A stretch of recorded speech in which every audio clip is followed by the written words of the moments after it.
Teman-teman, keterpurukannya itu berlangsung hingga tahun 2009. Sepanjang 2 tahun, hidupnya benar-benar hancur.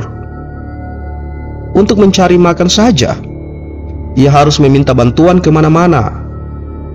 Anak sulungnya terpaksa harus berhenti kuliah karena Yogi tak sanggup lagi membiayainya.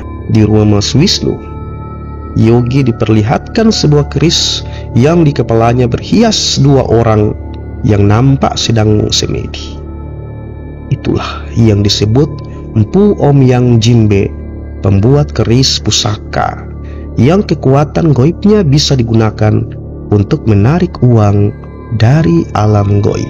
Teman-teman, sedang diliputi rasa takut itu, tiba-tiba kardus yang ditutup kain putih seperti meledak, menimbulkan suara gaduh.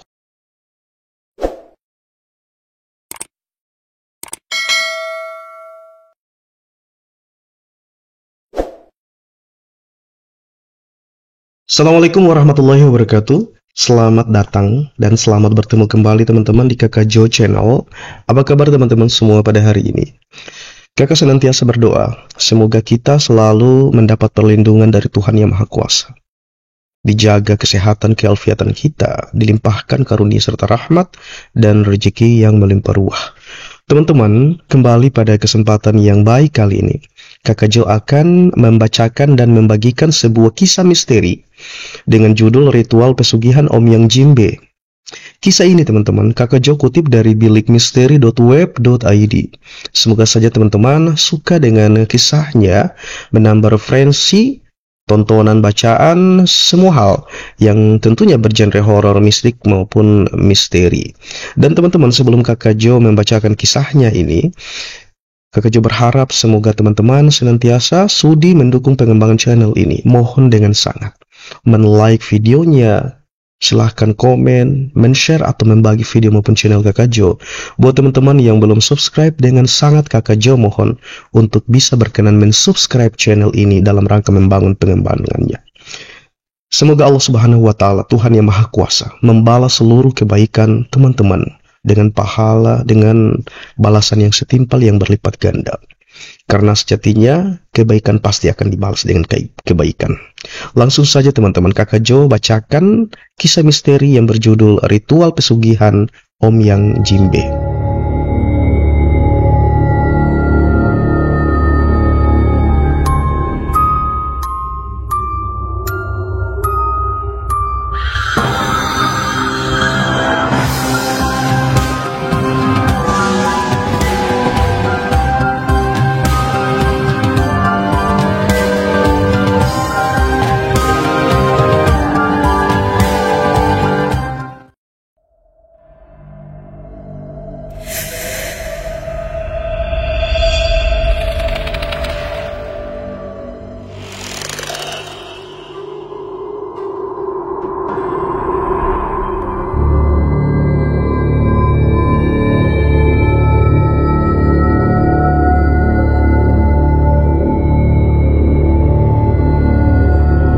Teman-teman, seorang pria yang bernama Yogi, sebut saja namanya seperti itu.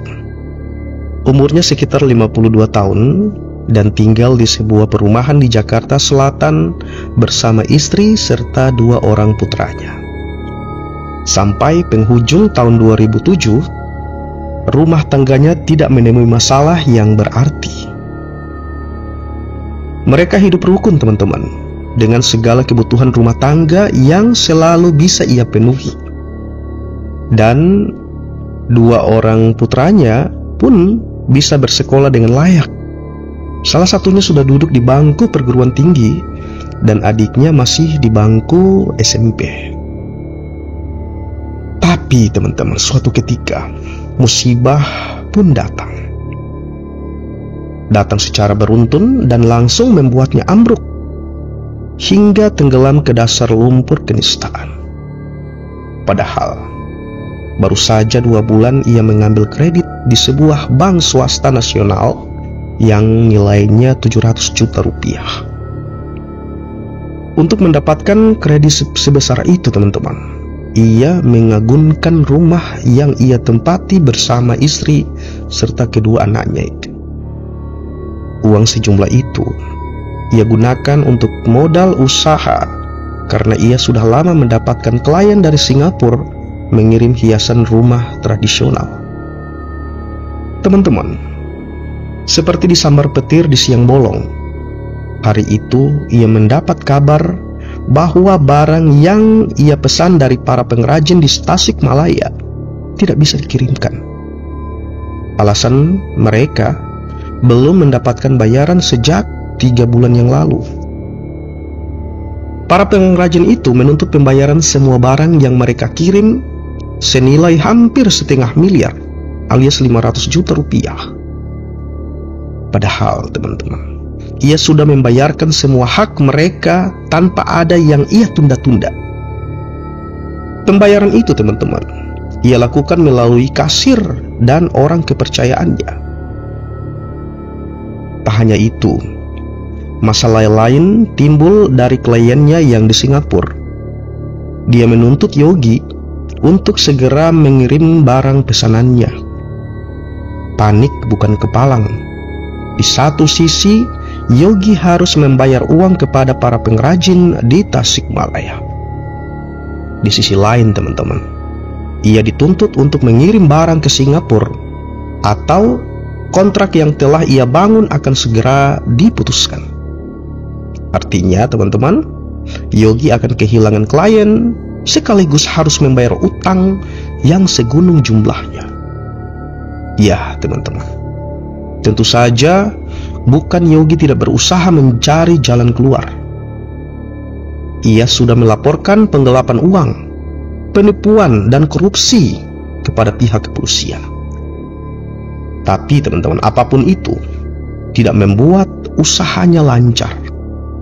Yogi kehilangan klien karena ulah karyawannya yang membawa kabur seluruh uangnya itu. Ia tak tahu kemana harus mencarinya lagi teman-teman. Alamat yang ditinggalkannya ketika melamar pekerjaan 4 tahun lalu ternyata palsu. Yogi sudah menelusuri semua jejak yang pernah dia tinggalkan, tapi semuanya nihil. Dan teman-teman, singkat cerita, Yogi benar-benar terpuruk. Usahanya hancur dan rumahnya disita bank karena ia tak mampu membayar hutang. Yogi ngontrak di sebuah rumah petakan di Cinere. Tapi itu teman-teman belum bisa membuat hidupnya menjadi tenang.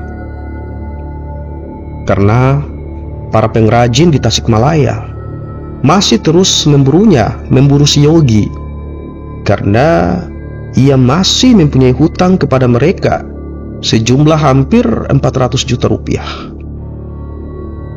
Nyaris setiap hari Yogi didatangi orang yang menagih hutang ke rumah kontrakannya. Dan hampir teman-teman setiap jam telepon genggamnya berdering oleh orang-orang yang selalu menagih hutang. Teman-teman, keterpurukannya itu berlangsung hingga tahun 2009. Sepanjang 2 tahun, hidupnya benar-benar hancur. Untuk mencari makan saja, ia harus meminta bantuan kemana-mana. Anak sulungnya terpaksa harus berhenti kuliah karena Yogi tak sanggup lagi membiayainya. Istrinya teman-teman setiap hari harus ikut mencari nafkah dengan berjualan gorengan serta makanan kecil di depan kontrakannya itu.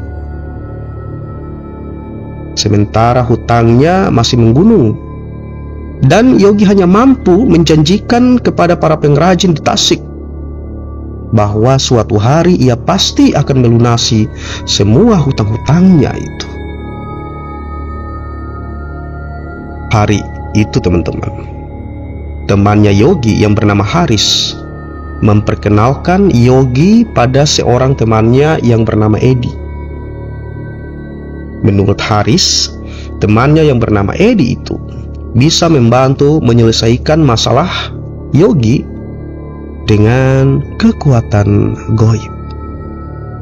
Tertarik dengan hal itu teman-teman, Yogi mengajak Haris bertemu dengan Edi di suatu tempat di Bilangan Bekasi. Dan hari itu pula Yogi diajak Edi untuk bertemu dengan seorang spiritualis yang bernama Wisnu. Dari Mas Wisnu inilah Yogi diberitahukan bahwa Yogi bisa menggelar sebuah ritual untuk mendapatkan sejumlah uang secara gaib.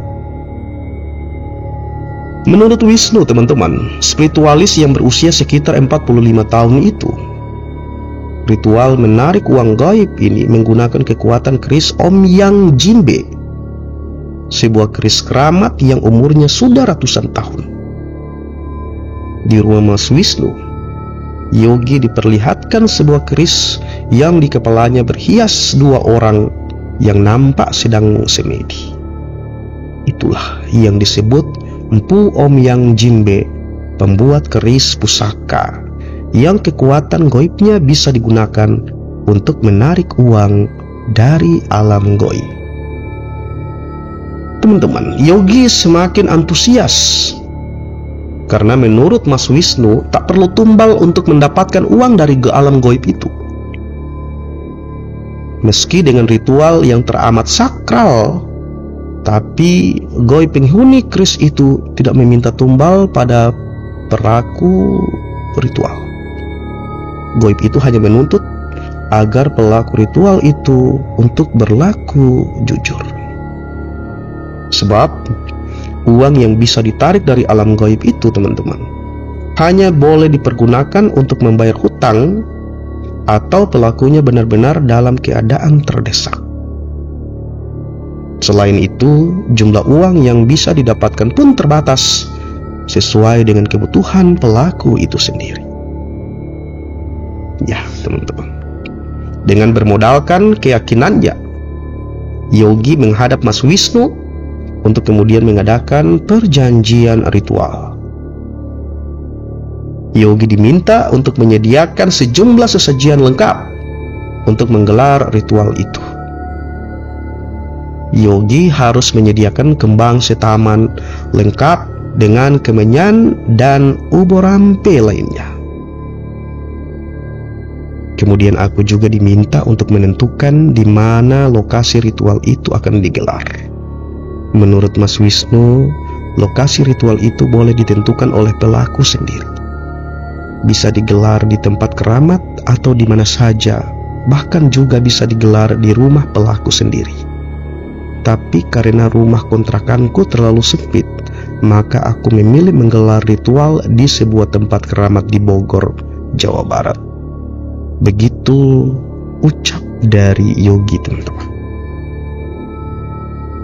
Sesuai dengan kesepakatan dan perhitungan primbon Mas Wisnu, siang itu Yogi berangkat ke rumahnya di Bekasi, Jawa Barat. Hari itu Kamis malam Jumat teman-teman. Berdasarkan perhitungan Mas Wisnu, hari itu adalah hari baik untuk Yogi serta untuk keluarganya. Iya, si Yogi teman-teman berangkat dari rumah Mas Wisnu sekitar pukul 4 sore menuju sebuah tempat keramat di perbatasan antara Jasinga, Bogor dengan Tangerang, Banten.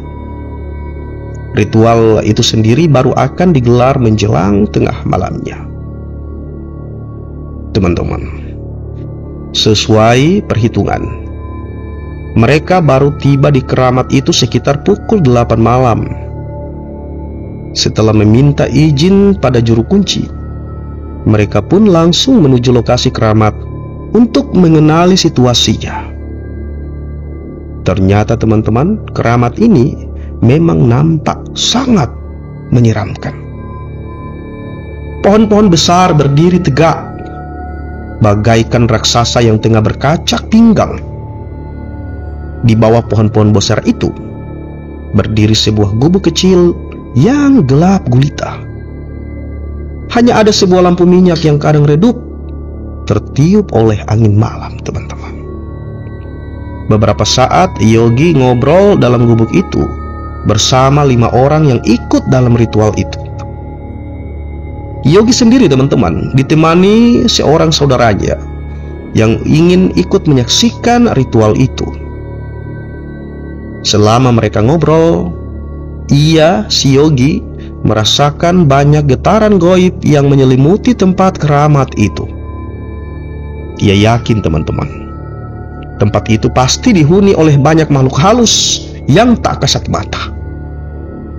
Dan setelah ngalor ngidul mereka ngobrol, akhirnya waktu yang telah ditentukan untuk menggelar ritual itu pun tiba. Pada pukul 11 malam teman-teman, Mas Wisnu mulai memerintahkan anak buahnya untuk mempersiapkan segala sesajian yang mereka bawa. Berbagai ubur rampe digelar dalam cungkup yang luasnya sekitar 10 meter persegi itu. Kembang setaman digelar di atas sehelai kain putih. Teman-teman, perapian mulai dibakar, dan sesaat kemudian api mulai menyala membakar arang dalam bokor tembaga. Beberapa batang hio mulai mengepulkan asap yang baunya khas menusuk hidung. Terakhir, Mas Wisnu mencabut sebuah keris yang bernama Omyang Jimbe. Keris itu berdiri tegak di atas sehelai kain putih di depan sesajian-sesajian itu. Ritual itu mulai digelar teman-teman. Si Yogi duduk bersila di belakang Mas Wisnu. Berjejer di samping kirinya adalah saudaranya dan seorang anak buah dari Mas Wisnu, sang spiritualis. Lalu di samping kanan Yogi ada 2 orang lain yang diajak oleh sang spiritualis itu, Mas Wisnu. Segala syarat perlengkapan untuk memanggil kekuatan gaib keris Omyang Jimbe telah siap digelar. Asap hio dan kemenyan pun telah mengepul sejak beberapa menit yang lalu teman-teman, memanggil segala jenis makhluk halus untuk memberi kekuatan pada prosesi ritual itu. Dan tepat pada tengah malam teman-teman, Mas Wisnu mulai membacakan mantra dan jampi-jampi yang Yogi tak mengerti. Beberapa bait mantra dan jampi-jampi dari bahasa Jawa kuno meluncur dari mulut sang spiritualis. Sebelum itu teman-teman, Mas Wisnu juga membacakan beberapa ayat suci Al-Quran. Maksudnya untuk mencegah hal-hal yang tidak diinginkan kepada para peserta ritual. Sebab menurut sang spiritualis itu, di tempat seperti itu risiko gangguan makhluk halus pastilah sangat besar. Setelah pembacaan mantra itu selesai, lalu Wisnu memerintahkan seorang asistennya yang masih sangat muda untuk duduk di depan sesajian itu. Sesaat kemudian asistennya yang masih anak muda itu menutupi sebuah kardus dengan kain putih. Kemudian dia pun membacakan beberapa ayat suci Al-Quran sambil duduk bersila di depan sesajian dan kardus itu. Begitulah cerita dari si Yogi. Teman-teman, suasana mulai terasa mencekam manakala anak muda itu usai membacakan mantranya. Bulu kuduk Yogi terasa lebih merinding dibandingkan beberapa saat yang lalu. Ia merasa seperti ada makhluk halus yang tengah memperhatikan gerak-geriknya. Mata Yogi mulai melirik ke kiri, mulai melirik ke kanan, memperhatikan seluruh ruangan yang cukup itu. Tapi teman-teman, tidak ada siapapun di sana. Hanya kegelapan malam yang dilihatnya. Sesekali Yogi mendengar suara burung hantu dan binatang malam yang membuat suasana sangat mengerikan. Ia yakin teman-teman, Di situ pasti ada makhluk halus yang tengah memperhatikannya. Yogi merasakan itu karena hampir seluruh bulu dalam tubuhnya berdiri. Dadanya pun teman-teman berdebar makin keras. Nalurinya memastikan ada makhluk lain yang ikut dalam ritual itu. Teman-teman, sedang diliputi rasa takut itu. Tiba-tiba kardus yang ditutup kain putih seperti meledak, menimbulkan suara gaduh. Jantung Yogi seperti mau copot. Ia kaget bukan kepalang, hingga posisi duduknya berubah sedikit mundur, bahkan nyaris lari lantaran kaget serta rasa takut yang menyelimutinya. Tenang, tenang. Tidak ada apa-apa. Itu hanya sebuah pertanda bahwa ritual kita direstui gaib dan kita nyaris berhasil, ujar Mas Wisnu, si spiritualis itu, manakala melihat keadaan Yogi yang sangat ketakutan. Tetap konsentrasi dan jangan bertindak yang bukan-bukan. Begitu lanjut dari Mas Wisnu, teman-teman. Sesaat kemudian, Mas Wisnu mengambil alih ritual dari anak muda itu. Kembali Mas Wisnu membacakan beberapa bait mantra sambil menaburkan kemenyan ke atas bokor yang arangnya masih terlihat membara merah. Tidak seorang pun yang berani membuka mulut. Teman-teman, suasana makin hening dan semakin mencekam. Nah, ritual ini telah selesai. Mari kita lihat apa yang ada dalam kardus itu. Tiba-tiba Mas Wisnu bersuara sambil menunjuk kardus yang tertutup oleh kain putih. Silakan buka kardus itu, Mas Yogi, tutur Mas Wisnu sambil menatap ke arah Yogi. Atau kalau sampean takut, biar aku saja yang membukanya, lanjutnya teman-teman, melihat si Yogi yang nampak ragu serta ketakutan. Silahkan Mas saja yang membukanya, jawab Yogi singkat, teman-teman. Perlahan Mas Wisnu kemudian mulai menyingkap kain putih yang menutupi kardus itu. Dada Yogi masih berdebar, benaknya terus bertanya-tanya apa yang ada dalam kardus kosong itu. Sesekali ia bisa melihat raut wajah Mas Wisnu yang nampak was-was. Entah apa yang ada dalam benak lelaki itu, teman-teman. Tetapi sedetik kemudian, raut wajah Mas Wisnu nampak berubah.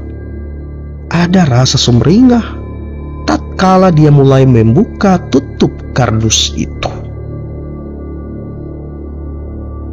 Alhamdulillah, ternyata ritual kita dikabulkan. Silahkan lihat apa isi kardus ini, tutur Mas Wisnu dengan senyum penuh kebahagiaan dan keberhasilan. Teman-teman, dan betapa terkejutnya Yogi manakala melihat apa yang ada di dalam kardus itu. Setumpuk uang pecahan 100 ribuan memenuhi kardus itu. Dengan penuh kebahagiaan dan rasa tak percaya, Yogi kemudian mengambil segepok uang itu. Setelah ia perhatikan, ternyata benar, teman-teman. Itu adalah uang yang selama ini Yogi dambakan untuk melunasi seluruh hutang-hutangnya. Ingat Mas Yogi, pertama kali yang sampean lakukan dengan uang ini adalah membayar hutang. Jika hutangmu sudah lunas semua, maka sisanya boleh digunakan untuk apapun. Jelas Mas Wisnu mengingatkan Yogi, teman-teman. Singkat cerita, Mereka pun pulang dengan membawa hasil yang telah mereka harapkan, sebagaimana mereka harapkan. Dengan uang itu, akhirnya Yogi membayar seluruh hutangnya kepada para pengrajin di Tasikmalaya. Ia juga melunasi hutang-hutang kecilnya kepada teman-teman serta tetangga yang telah membantunya selama itu. Teman-teman, anehnya, uang itu memang hanya cukup untuk membayar hutang. Hanya tersisa tak lebih dari 2 juta saja dari sisa pembayaran hutang-hutangnya itu. Tapi syukurlah, begitu raut yang tergambar pada wajah Yogi, di mana ia bisa melunasi hutang-hutangnya. Meski saat itu teman-teman, ia harus kembali memulai usahanya, mulai dari nol. Semoga kisah ini memberikan pelajaran ataupun ibrah yang berarti buat kita semua.